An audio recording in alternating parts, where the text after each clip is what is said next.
Picture this in your mind right now. See yourself relentlessly pursuing your goals. You're whizzing around being really productive, you're on time management, you're getting so many things done, you constantly keep coming back to your to-do list, checking things off. Finally, you've stopped wasting time on the pleasurable instant gratification activities like video games and Netflix and scrolling on your phone. And it's so weird, you see this version of yourself has sacrificed the fun activities, but he seems like he's having more fun.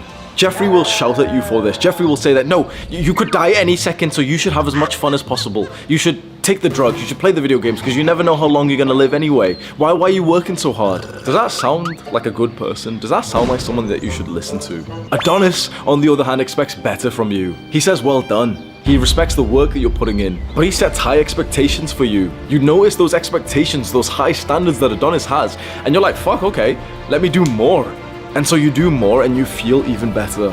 The overwhelming majority of people in this modern day are incredibly lazy. We're not allowed to say this, you know, we're supposed to be like, hee, we're all beautiful, we're all amazing. But like, bro, we're not all amazing. The majority of people are losers. The majority of people are lazy. And the worst part about this, the reason why they are not invited into our cult, our tribe, our brotherhood, is because they have no desire to improve. Adonis will accept any young man under one condition. That young man must strive for improvements. You must at least want to improve. So if you are lazy right now, that is okay only if you want to stop being lazy. Then you're part of the cult. You're part of our tribe and we will help you with that. For the people who are lazy and they don't even think about it, they don't even think about improving themselves, they're not with us. These are the kind of people who don't even want to exercise, the kind of people who don't even want to be productive, who are totally fine playing fucking video games all day. So why are you lazy? Because if you're watching a video like this, you have the intention to improve, don't you? You don't want to be lazy, you want to be more productive, but you just keep finding yourself after a couple of days, you know, really trying to be productive, then just out of nowhere, it's been 3 days of the bad habits again. And then, okay, you know, come on, I've got to be productive. I feel like shit. I've got to start eating clean. I've got to really do my work. My homework's deadline is coming up. You know, I've got to do this work. I've got to be productive. And, you know, you're really stressing out. You're hating yourself. You're getting agitated. But then you do some work last minute before the deadline. You're feeling good. And then again, what the fuck? An entire day just passed and I'm being unproductive again. You have to understand the reason why you're lazy is because the things around us make it so easy to be like that. Those modern addictions, like every bit of technology, think about this. Every bit of technology has been optimized to keep you hooked. That's the point of modern technology. That's the point of these platforms. That's the point of YouTube. That's literally, think about this. Not only are like the nerds, like, you know, the software developers making these platforms incredibly addictive. You've probably seen those documentaries by now where like Instagram is like, it's literally made to be addictive. Facebook, like, you know, they split test like every single pixel to see what will make you stay on the platform for longer, because when you stay on these platforms for longer, you look at more ads. And if you look at more advertisements, then the platform makes more money. So we know, okay, these nerds, these software developers are keeping us hooked. But you know what's interesting? I am doing the same thing to you. Creators on these platforms like social media understand the game. If we can get more eyeballs watching us and we can speak in a way and we can create in a way that maintains this attention, we get more money. You are profiting my business right now. Now Hamza's videos are so good, but you're helping my business.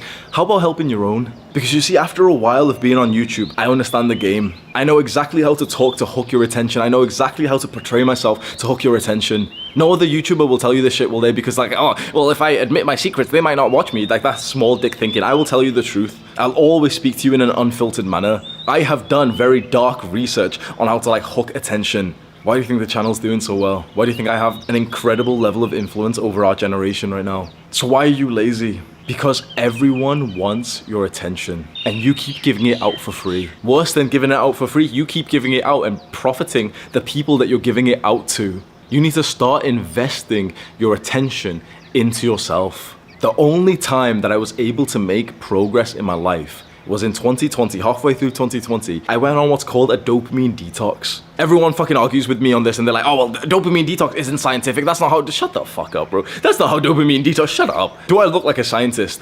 Oh, but dopamine is actually a molecule. I don't care. It's a goofy term, yeah, dopamine detox. So everyone comes at me with like, oh my God, shut up. So I went on a dopamine detox and that pretty much just means you drastically increase all of the good habits at once and you drastically decrease all of the bad habits at once. You don't do some gradual shit. You don't do like pussy stuff of like, oh, well, I can just play 1 hour of video games. No, you say to yourself, okay, I'm never playing video games again. I'm never doing the bad habits again. I'm always gonna do the good habits. I'm gonna fill my entire day with the good habits. I'm gonna completely eliminate the bad habits. Maybe I'll keep like the one main one that gives me like the biggest source of joy, and I'll do that for like 1 or 2 hours a week. I moved back home from the city that I was living in, so I had an apartment away from my family.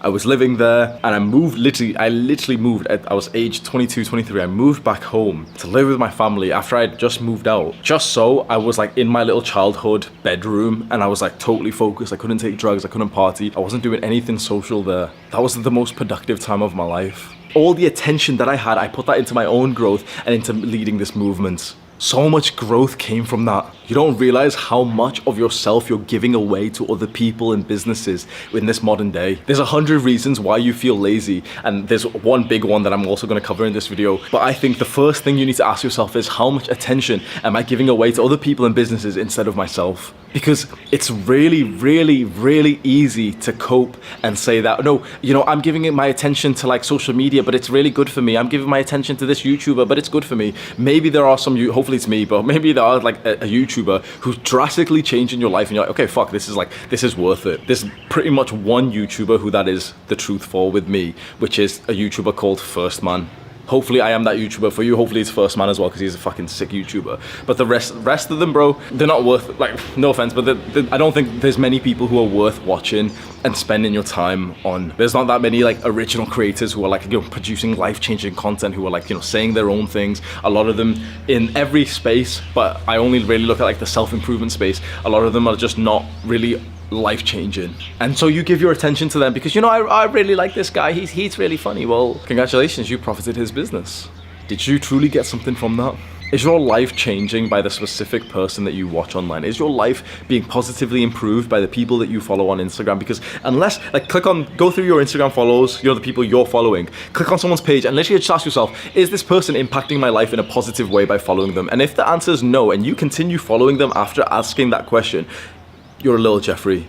You should do like a cleanse. You should like just completely like eliminate these things from your mind, because the more that you consume like this like digital technology type of like, you know, media, the less attention you have for yourself. And when you have less attention for yourself, you automatically become lazy because you don't have that sort of mental bandwidth to go and be productive. Now, there is one major reason why you're lazy, which is other than attention, and it's something that like most people won't ever speak about. If you watch a video on laziness, everyone will talk like, oh, you know, well, I procrastinate, and like, oh, sometimes you just need to like, you know, just do the work for 5. Like, fucking, I hate that advice. Like, Pomodoro technique, just promise yourself to do the work for 5 minutes. Shut up. Any YouTuber who says that to you, just promise yourself, just do the work for 5 minutes, and if you want to stop, you can stop, bro. Who are they talking to?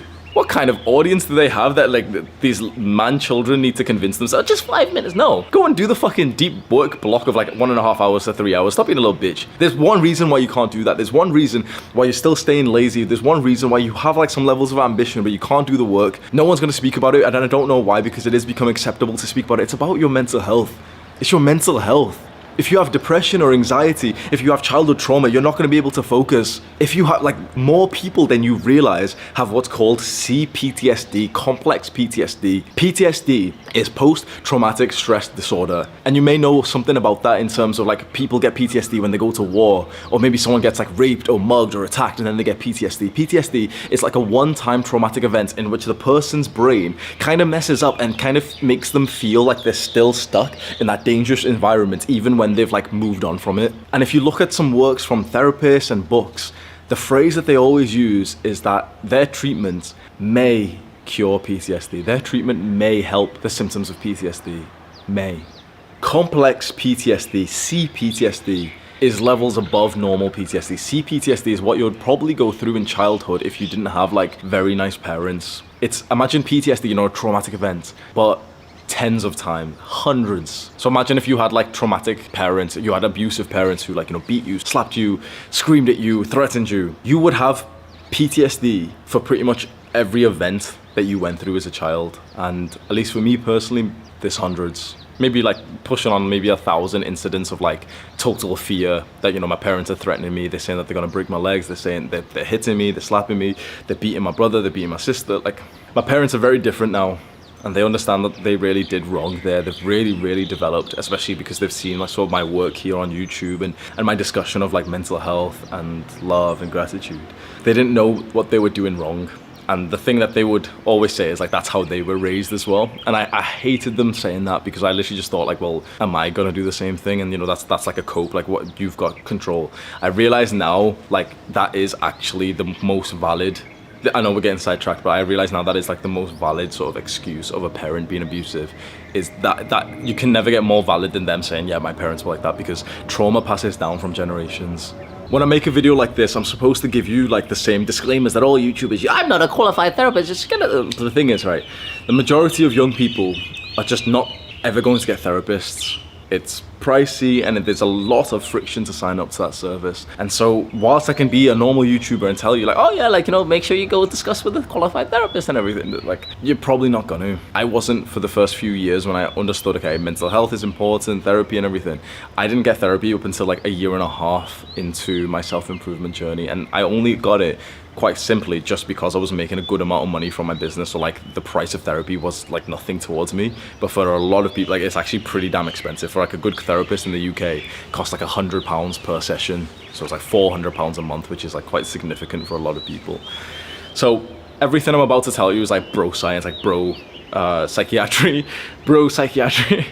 But from my experience and from what I've seen in a lot of like young guys that I've helped to become like more productive, when you've had those early childhood experiences which are full of like trauma and hostility and abuse, usually by your parents, things really mess up for you as you become an adult. I'm just reading a book right now actually that somewhat goes into this. It's a book by Brian Tracy and it's titled Change Your Thinking, Change Your Life. And he's not a psychologist or anything, but he does say some like very good truths about your psyche. And he says that children who were not given unconditional love, so children who were loved conditionally or loved just not much at all, they go on to have feelings of like, I'm not good enough. Because a child is like very receptive to the world around him, especially to his parents. And so if your parents treated you in quite an aggressive, hostile manner, it's like something clicks in your brain for you to realize like, yep, I'm a bad person. I'm not worthy of love. My parents must know the right things about me, so I'm bad. I will expect this kind of fragile, abusive love for the rest of my life. I will love myself in the same way, if I love myself at all. When you have these things deeply enrooted in your brain, like very deeply, is it no wonder that you can't be super productive? Is it no wonder that you like don't treat yourself like a good friend? That you don't treat yourself with love? Sometimes like your hygiene is poor. Sometimes you don't even brush your teeth. Sometimes you don't like clean your sheets, like your bed sheets for a while. You live like you don't love yourself because your parents raised you in that way. And one of the hardest, bro, I've been on self-improvement for a while. I've followed the principles from Adonis. One of the hardest things that I still struggle to like learn, you know, there's not many people who have done like that much research and stuff, is this concept of self-love for someone who wasn't given it as a child. Self-love, this having this feeling of being good enough when your childhood experiences convinces you otherwise. And so I ask you again, is it any surprise that you're struggling to be productive, that you're being a bit lazy, that you're not cleaning your room? I want you now to reframe your mind with laziness and your bad habits. I've said this before, I think this is one of like the best pieces of advice that I've given, so I really want you to like just take this seriously. Imagine all of the bad habits, watching porn, playing video games, you know the ones, right? See them now no longer as the problem itself. See those bad habits now as the symptom of the real problem, which is your mental health. Because people with good mental health don't do those things. Now, people with good mental health, for example, they still masturbate. You know, a guy with great mental health, great family, still masturbates, but bro, he'll do it like twice a week. And to like amateur sort of like soft porn. At that point, it's like, you can say, oh, but if he'd be on semen retention, he'd be, shut the fuck up. At that point, it's like, bro, it's not that bad, right? It's not like, that's not a problem. People who've got bad mental health, bro, we're jacking off multiple times a day and we're watching some fucked up stuff. The same with video games. The guy with fantastic mental health, bro, he's playing video games with his friends like once a week. At that point, it's like, yeah, he's a little bit, he's not a Jeffrey for that. Like, do you know what I mean? He's enjoying himself and it's not in like a sort of negative, abusive way. The same with like junk food. Well, yeah, he has a pizza every now and then with his friends when like some sports show is on, fair enough. But it's all quite balanced. It's all like relatively healthy. The bad things he does aren't really that bad for him because he doesn't abuse those substances or those instant gratification activities. But the person with bad mental health, well, when he's going to eat junk food, which is going to be every day, he's going to overeat. Why? Because he has anxiety. And when you have anxiety, you want this feeling of like comfort. For some reason, like a lot of people with anxiety have told me this. When you overeat, especially sort of like junk food, you get almost like a feeling of comfort and safety, which sort of reduces the level of anxiety that you have in your brain. One guy that I spoke to, literally, like, we peeled back the layers, and he was sexually abused as a child. And he was obese when I spoke to him. And the reason why we realize he binge eats is because he feels like he's not sexually attractive if he's fat. If he like keeps eating. You don't realize like how deep like mental health issues affect you. And just because it's not, you know, completely aware in your brain right now doesn't mean that there's like processes happening. Like this stuff is deep inside of you. So with this new mindset that you have to see the bad habits that you do, the bad thing, you know, the instant gratification activities that you do, the bad things that you do as symptoms of your mental health, it begins to feel quite easy to make progress from this, because now you're no longer thinking, wait, you know, I'm lazy, I keep playing video games, I keep missing my deadlines. All you have to keep thinking is, oh, my mental health must not really be that great right now if I'm playing so many video games. My mental health must not really be that great right now because I've just jacked off 6 times today. And that's, now that I've said it like that, yeah, that's kind of common sense. Of course, bro, if you've jacked off 6 times a day, your mental health's not going to be fucking good, is it? So now focus on mental health. You don't want to focus on the symptom. Those problems are just symptoms. The real problem, where those symptoms arise from, is mental health. So we need to discuss, okay, you're lazy, you do the bad habits, you don't do the good ones. That's because of mental health. So we simply just need to improve your mental health. And there's 3 main things that will really do that. There's a bunch, and I've mentioned them loads on my channel, but there's like a few main things that you can do to improve your mental health. One of them is meditation. I'll just go over this quickly because meditation is just simple. A lot of people get it wrong and they overcomplicate it. I want to take you through like a very, very brief meditation session, and I'm going to do it in a way that isn't BS, because quite frankly, a lot of like the meditation apps that you may have tried to use, they overcomplicate it and it just gets weird as fuck, and they're telling you like, oh, visualize yourself on a beach. Shut the fuck up. Stop telling me to like visualize myself and there's the sunlight. There's a white light going from your chest. Shut the fuck up. Just all you've got to do, you pick one focus point. So generally in meditation, that will be on your breath. And this is like a very certain, I won't get specific, but this is like a very certain type of meditation called Vipassana. There's like hundreds of different styles and everything, but this is like the one for mental health improvements. You focus on one thing. So it could be the sounds around you. It could be the feeling of your feet. It could be the clothes on your skin. Generally it's the breath. And you just focus on it. Feel it as best as possible. Now, within literally a split second, 0.0001 second, you lost focus, but you were not aware that you lost your focus up until seconds, maybe minutes later. So if we just focus on our breath right now, literally just try your best. Do nothing but just feel your breath in your stomach and your nose. Within literally just a second, you'll lose your focus. You'll realize you lost your focus in some more time. The moment that you realize you've lost your focus, you simply just return your focus back to the breath. Every time you return your focus back to your breath, it's kind of like doing one bicep curl, like one squat for the brain. So most people get this wrong because they try to meditate and they get a little bit pissed off because they're like, wait, it doesn't work for me. My brain keeps like, you know, thinking about other things. That's the point. You can't just like start meditating and like clear your brain. Like monks train for fucking decades for that. And even they can't like clear their brain of thoughts. What it is, meditation is just the constant repetition of losing focus and bringing your focus back to the breath again. Losing focus, bring it back again. Losing focus, bring it back. So you actually want to have more of those thoughts in your mind, like, oh, I've lost focus of the breath. Let's bring it back to the breath. That's like one squat for the brain. So let's go and do fucking hundreds of squats every day. Let's do thousands of squats for the next few days. Let's do 100,000 squats this year. Well, then your brain's going to be way, way more focused on the present moments. The reason why mental illness hits us so badly, the reason why a lot of us have such bad mental health, is because we're so deep in our mind and we stay in that sort of like overthinking, negative, critical mode for so long. The more you meditate, helps you cut that sort of deep negative thinking short, because you've been practicing that thing of like, oh, I'm thinking, so let's bring it back to the present moment.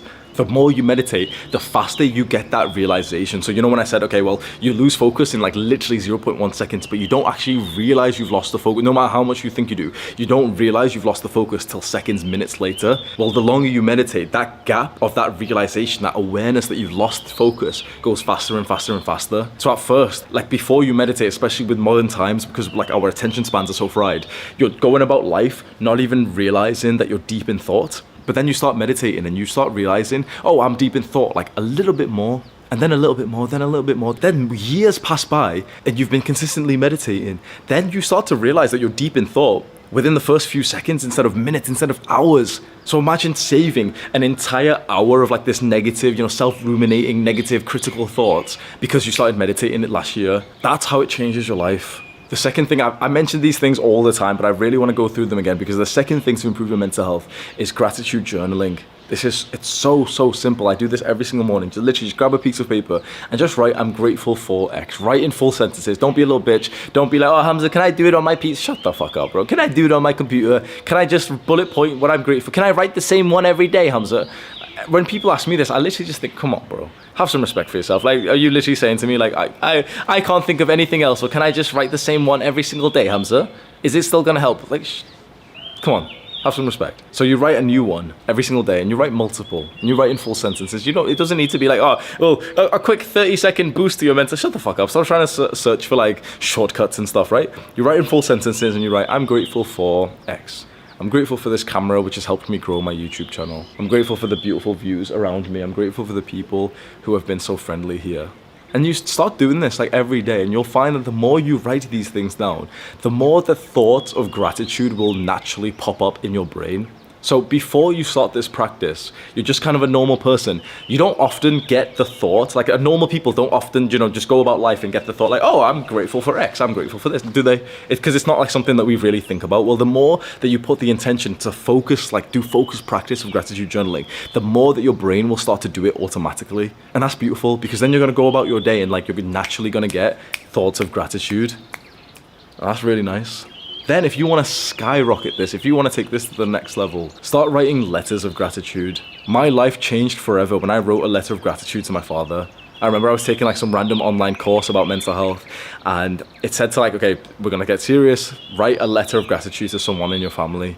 And so I wrote one. I was going to start writing one for my father, and I sat there. I was like, oh, I've got nothing to be grateful for. He's an asshole. He's done so much, wrong to me. But I started writing and writing and writing and writing. And then I realized like all of my life I'd looked towards my father, my entire family so negatively. I had only ever fixated on their problems, the bad things that they had done for me. I had never taken a minute. I had literally never taken a minute to think about the good things he had done for me. Writing this letter, then the things started flowing out. It was like he sacrificed his life. He literally, he had a good life in Pakistan before we moved to the UK. He picked up everything, moved us to the UK so that we could have a British education. He had the goal that a lot of Pakistani Indian guys, parents do, which is bring their children over to a Western place like UK or US and get them a really good education there. And now all three of his children have a British university degree. And so I realized that, and I thought, you know what, he actually had a really good life in Pakistan before he had children. And since then, he's worked quite low-end, undesirable jobs for all of his life to provide for us. When I was young, I'd never really understood that because, it was just, oh yeah, well, dad goes to work. That's all I thought, right? But as I got older and I was doing this practice and I really visualized the jobs that I had worked, and I didn't really a lot of the jobs I had worked. I worked in customer service. I worked in night shift accommodation, homeless accommodation. And then I really, really emphasized with him, and I was like, fuck, I worked bad jobs for 6 months and I hated my life. I broke down. I would cry and everything. My dad's been working low-end jobs for 20 years now. How could I not be grateful for him? You see, doing a practice like this, I know that, you click on this video to stop being lazy and you just wanted 5 quick steps to be less, to be more productive. You just wanted some bullshit ass normal advice. Hopefully not by now, because when you click on a video by me, it's we're gonna get deep as fuck. I'm not just gonna tell you oh yeah, 5 quick ways to be more productive. My productivity increased drastically after doing something like this, because imagine how much more love and peacefulness there was in the house. Imagine how much more respect there was in the house from an act like this. So I wrote the letter, I gave it to my father, we both cried, we hugged each other, and our relationship was never the same. He fully started treating me with so much more love. I saw him with so much more love and gratitude. And I was able to work so much more because of that. I said once that a peaceful household is absolutely crucial for productivity. And it's so easy for you to be a bit like a Jeffrey and just say oh no, well, my household isn't peaceful because my parents and my siblings are really aggressive. And it's so easy for us to just blame other people. And of course, yeah, maybe they're doing the wrong things. But manhood starts for you. Your masculinity skyrockets when you start taking total responsibility of everything in your life. If you don't have a peaceful household, make it your responsibility. And the way to do that, I think, is through gratitude. Write them a letter of gratitude. It's cringe as fuck. If it seems cringe and uncomfortable, that's how you know you're doing the right thing. And I'll just very, very quickly, if you really want to improve your mental health as well, exercise and good sleep are absolutely crucial. And then there's a bunch of other things. Go out in nature, social connection, have good friends, have like an intimate partner, have autonomy of choice. There's a bunch of different things, but I personally just like to think about meditation and gratitude.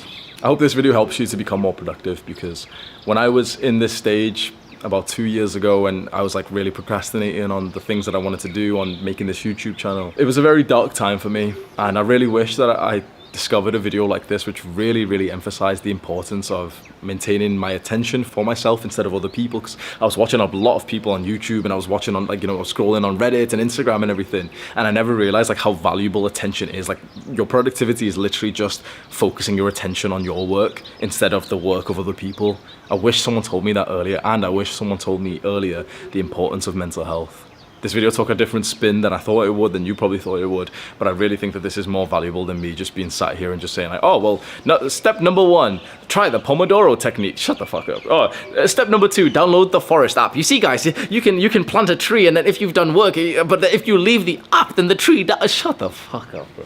If anyone's giving you that advice, bro, unsubscribe from their channel immediately. They're not trying to help you. You can subscribe to our channel if you want to. Welcome to the cult. Do the hard work, especially when you don't feel like it. Mwah.